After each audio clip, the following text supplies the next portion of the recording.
Hello, everyone, and welcome to Slash Film Daily for Monday, September 23rd, 2019. On today's episode, we're going to talk about the latest film and TV news. This is Slash Film Editor-in-Chief Peter Sciretta, and joining me on today's podcast is Slash Film Weekend Editor Brad Oman. Hey, that's me. And writer Hoai-Tran Bui. Hey, everyone. Okay, so last night was the Emmy Awards. I did not watch it, but Brad, you were manning the desk and updating the winners for the site. So what is the outcome of the Emmy Awards for 2019? Well, the Emmys were bad. The show itself was just not good. And that's not to say award shows are usually very entertaining or great, but this one just felt like it was really subpar.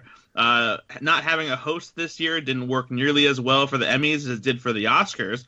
And the show just felt like it was clumsy, and the writing wasn't clever, and it was just overall very lame and weird too, because they tried doing this thing where they had a video clips introduce all of the nominees, and then they had the presenter come out and just present the award. So I'm not sure what the reason for that is, or why that was even considered, or if it was supposed to help speed up the show or what. But wait, so the presenter just came on stage to say a name, to open an envelope and say a name?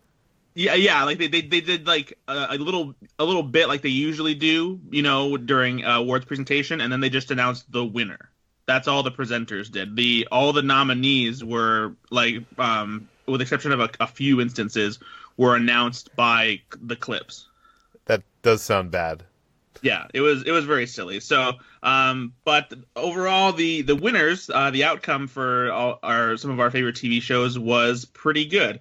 Game of Thrones came away with Outstanding Drama Series, which was kind of a surprise because it seemed like the show might mostly get shut out from winning any of the major awards, because the only other key award it took home was for Peter Dinklage for acting, and otherwise it lost out on most of the other major categories. It did win 10 awards previously at the Creative Emmys the weekend before, but then it came back from behind to take home the biggest prize, which really felt like it was more of an award, kind of in the same way that Lord of the Rings, Return of the King, ended up winning, all those awards basically for the entire achievement of that film trilogy.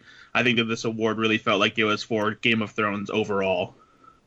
But the biggest showing and surprise from the entire Emmy broadcast was Fleabag, Amazon's comedy series created by Phoebe Waller-Bridge, who also stars in it, executive produces it. It's a very big deal.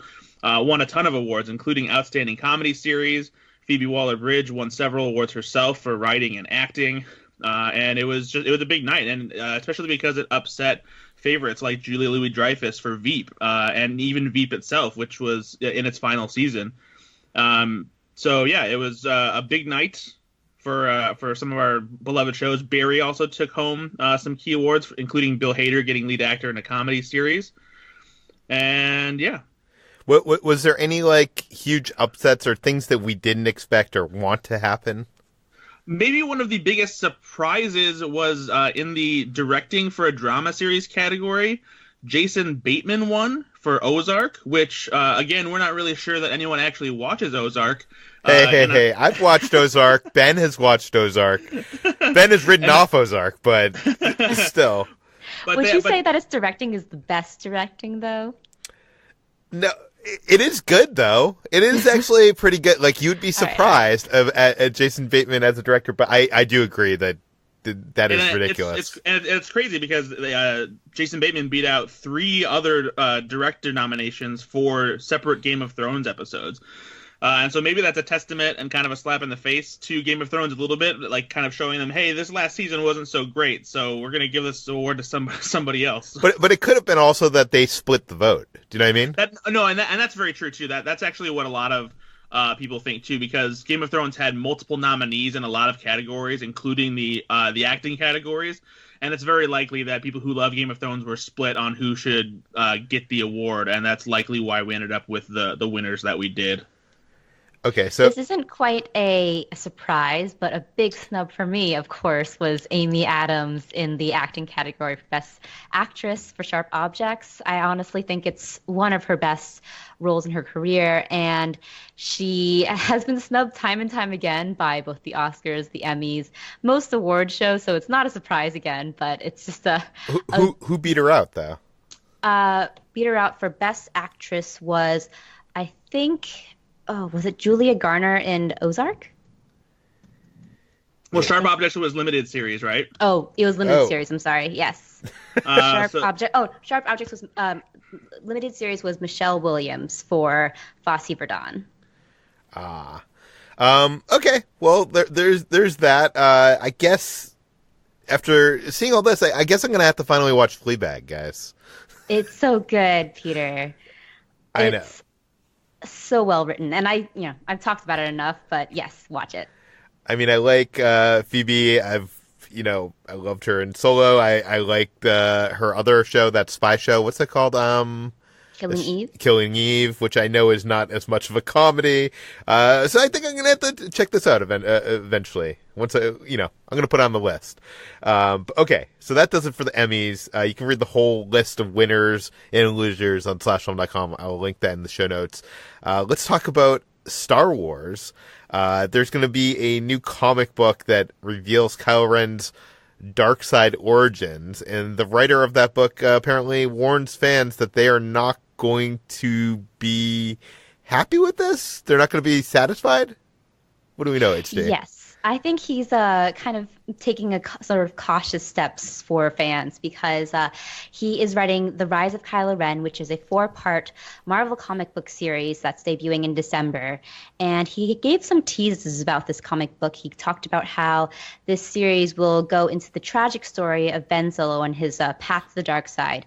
But he did warn fans that everyone here might not be very happy with the choices that he made. And I think that it's more along the lines of Star Wars fans being very passionate, and any choices that are a little radical tend to get some blowback amongst the fandom. And he's kind of getting a little bit preemptive there in terms of any potential blowback. But we don't know exactly what these choices will be. But he said this is a story about Ben Solo and understanding some of the choices he made. So perhaps we'll have to see when this the first issue hits December 4th. It's so interesting that they're doing this as a comic book series because it feels like it could be a movie. Like that whole point in his life. I mean, I guess they don't have Carrie Fisher, and that would be hard to tell that story without her. And I'm sure Harrison Ford doesn't want to come back as well. But, that whole story dynamic, the Knights of Ren, Snoke coming in, all of that, I feel like, Luke training at the Jedi Temple. Like, I feel like Kylo Ren's path, his origin story, it's probably very interesting, but I guess probably we thought that about Anakin's story after we saw the original trilogy. So maybe it's a bad idea to make that into a movie. Yeah, and Star Wars origin stories haven't done so well at the box office lately, as you might have seen with Solo, a Star Wars story. And I think that maybe Disney is kind of playing it more close to the chest with these kind of things, especially since we already know where the end results will be. I just wonder how much control this writer... Who's the writer? Is that Charles Soule? Yes, Charles Soule. I wonder how much creative control he even has with this, because J.J. Abrams is still editing and reshooting The Rise of Skywalker. Things can dramatically change in Kylo Ren's origin story based on what he goes with in that movie. Yeah. I feel like it's going to be more... I think by him saying that fans are going to be... It's not going to please all fans. I think he's probably hinting... This is my interpretation. I think he's probably hinting that it's probably not going to give us all the answers. Because... Yes, and he is still beholden to the Star Wars, the Lucasfilm story group as well. So I think that everything will be under sort of that jurisdiction. And maybe it is a hint at what's going to happen with Star Wars, The Rise of Skywalker. Who knows? Because we still haven't yet seen all of Kylo Ren's origin. We got a glimpse of it in Last Jedi, but maybe we'll get more of it in Rise of Skywalker, which could potentially chart a redemption path for him. Who knows? Brad, would you have liked to have seen a Kylo Ren origin movie? Not particularly. I'm fine with just that being something that is relegated to the side stories in comics and books. I feel like we know everything we need to know about Kylo Ren's origin story just from The Force Awakens and The Last Jedi. And, like you said, the last time we got an origin story of a main villain like this, we got the Star Wars prequels. And, well, there you go. Yeah. Okay, let's talk about Will Ferrell and Ryan Reynolds, who are going to lead a musical reimagining of A Christmas Carol. Brad, what do we know? Yes, there have been countless adaptations of A Christmas Carol over the years, too many to count even, ranging from classic traditional adaptations starring George C. Scott to The Muppet Christmas Carol and Scrooge with Bill Murray. The most recent one was Robert Zemeckis' crazy motion capture, computer animated movie with Jim Carrey and Gary Oldman playing multiple roles. And now we'll get a musical movie based on the classic Charles Dickens story. This time it will have Will Ferrell and Ryan Reynolds starring. We don't know which will be playing Ebenezer Scrooge, which will be playing Bob Cratchit. If you had to guess, it would probably be Will Ferrell playing Ebenezer Scrooge. He's older. But because of the talent involved with this thing and it being called a reimagining, I wouldn't be surprised if this was maybe a more modern take on the story, something like Scrooged that takes place in contemporary society.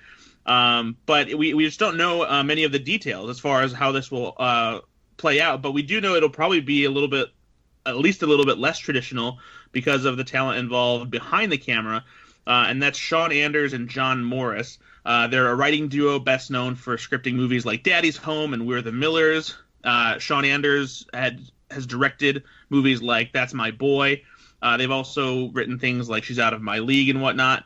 They can be hit or miss sometimes with comedy. They're usually pretty decent, though, as a duo, and they're writing and directing this time. So I wouldn't be surprised if this was something that was maybe a little bit more edgy, possibly R-rated.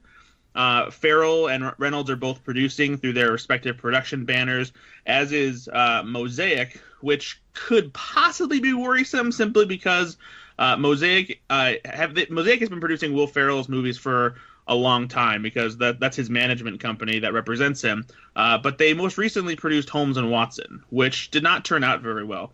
And I hope that A Christmas Carol doesn't turn out to be, a more classic version of the story that has that modern comedic sensibility, because it just really fell flat with Holmes and Watson. And there might be a way to do it right, but given the recent performance of that particular movie, it would make me concerned if that were the case. Wait, I have an idea. What if we get Jim Carrey to play all the characters through performance capture technology? He can play all the characters. See, Peter, we already talked about this, and that was garbage. I just don't, I feel like this story has been told so many times that nobody gives a crap. HT, am I wrong? I know you're the big book reader here. This is a classic story. But do millennials even care about A Christmas Carol? I mean, I liked it when I first read the Dickens version, but yeah, it's been retold time and time again. I think there are some fun twists on it. I like Scrooge. I like the Doctor Who version of A Christmas Carol. So there are fun ways of just kind of redoing the story for modern times. But with this take, I don't think it'll be offering anything new to it. Yeah, but it's a musical, and it could be some big old raunchy comedy. Fun. Wait, is there any record of a comedy musical that has been really good, in movie? I know there's obviously on TV there is, but South Park, Bigger, Longer, and Uncut. Yeah. Okay. Anything else? A comedy musical. Comedy musical movies. I feel like you don't really usually get comedy and musical together. Yeah, there's some more comedic moments. Sure. The Producers. Oh yeah. So maybe this could be like The Producers, be a success in that aspect. I don't think so. I hope so. We'll see. Yeah, we'll see. During the Emmy Awards last night, they did premiere a new trailer for El Camino, a Breaking Bad movie, which is just a horrible title for a film. But I do understand that you have to make people aware that it is a Breaking Bad movie. And HT, you wrote this up for the site. What did you think of the new trailer? Yes, well, trailer is kind of a generous word for this because it's a very short 1-minute clip, a little less than 1 minute actually, that just shows kind of the aftermath of the series finale of Breaking Bad. It shows Aaron Paul's Jesse Pinkman in a car as he's listening to a news broadcast that basically recaps the slaughter, the shooting of all of the Nazis who had kept him captive. Yeah. And he smokes a cigarette, and that's it. Yeah, but it's great to see him again. It is good to see him again, and it kind of like has a slow reveal of him, even though we know it's him.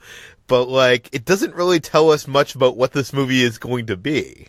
Well, it tells us all we need to know is that it's about Jesse Pinkman, our favorite suffer boy, on the run. And also, I guess another Breaking Bad actor has confirmed if he'll appear in the film. Yes. So we know that Aaron Paul is returning, as well as his previous cohorts, Matt Jones as Badger and Charles Baker as Skinny Pete. But a new The Hollywood Reporter cover story reveals that 10 familiar characters from the show are going to be returning, including Jonathan Banks. So how will Jonathan Banks be back for this movie? Like, can you speculate in any way? Well, he, as you may remember, played Mike Ehrmantraut, and he said, this is actually an interview with ET Canada, he confirmed that he would appear and said, quote, "They'll hit me in the head for saying this, but yes, why not? None of these guys hit very hard anyways." So who knows? Because his character did die in the 5th season of the series. Spoiler alert. So it's possible he'll be appearing in flashbacks, maybe in the same way that Bryan Cranston's Walter White will possibly be appearing in flashbacks, or as some sort of spectral vision, as we have hypothesized. Yeah. HT, it's not a spoiler alert if you say spoiler alert after you spoil. Okay, you know what? It occurred to me right after that it was a spoiler alert. It's been like 10 years, all right? Maybe less than 10 years. I think we're like past the period that we can openly discuss that someone died in Breaking Bad, but I'm sure we'll get an email otherwise.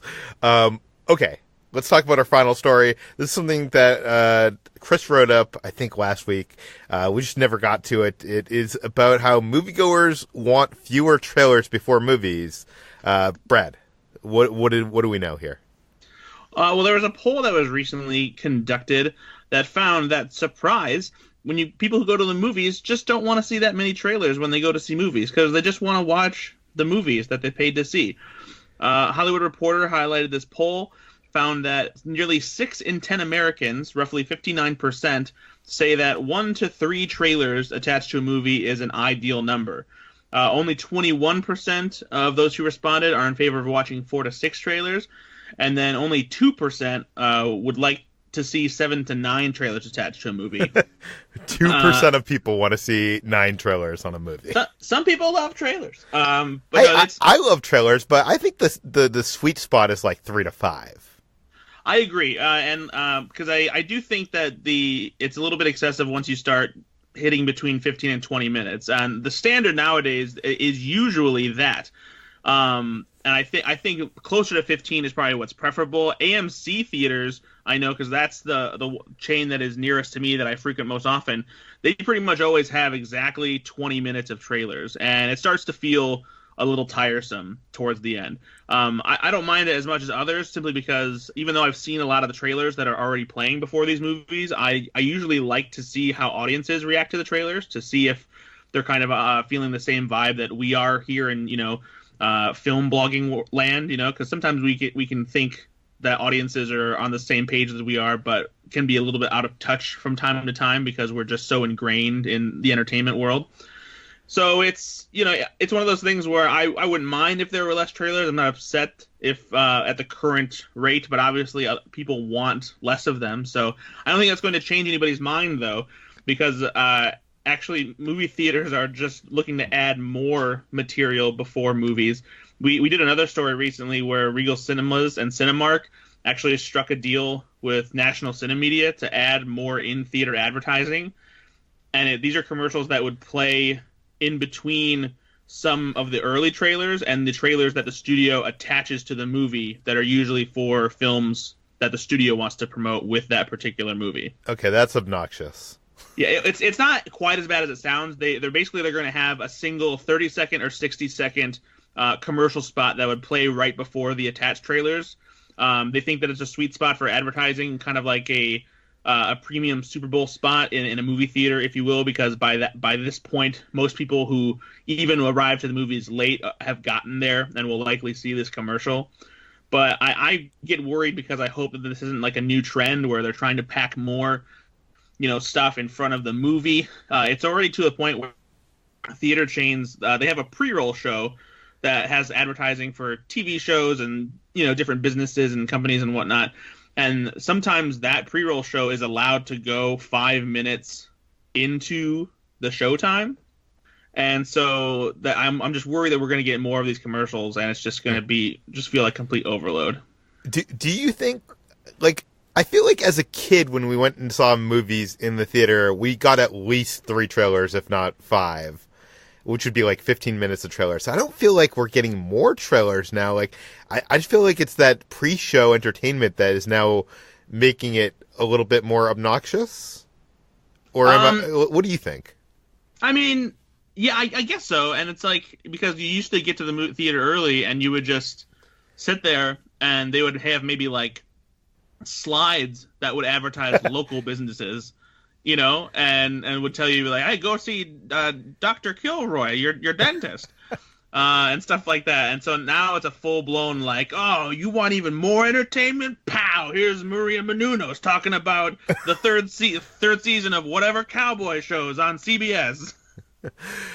Brad, there's like every once in a while, like maybe once a week, there's something that like comes out of my mouth, or I hear something that comes out of my friend's mouth that like makes me feel old. And the fact that you brought up that we used to sit in movie theaters and there would be slides on the screen makes me feel incredibly old, but that was true, and I didn't even remember that. HT, what is the sweet spot for you for trailers? Like, is 15 minutes of trailers too much? Yes. Well, yes. Wait, there was some hesitation there. Well, I was thinking that the 15 minutes offers me a nice buffer time when I am late to the movie, which I frequently am. But then when I'm on time, as I've been doing more often because my friends get mad at me, it's so long, and I don't like that. And I've seen all these trailers already because I write them up for the site.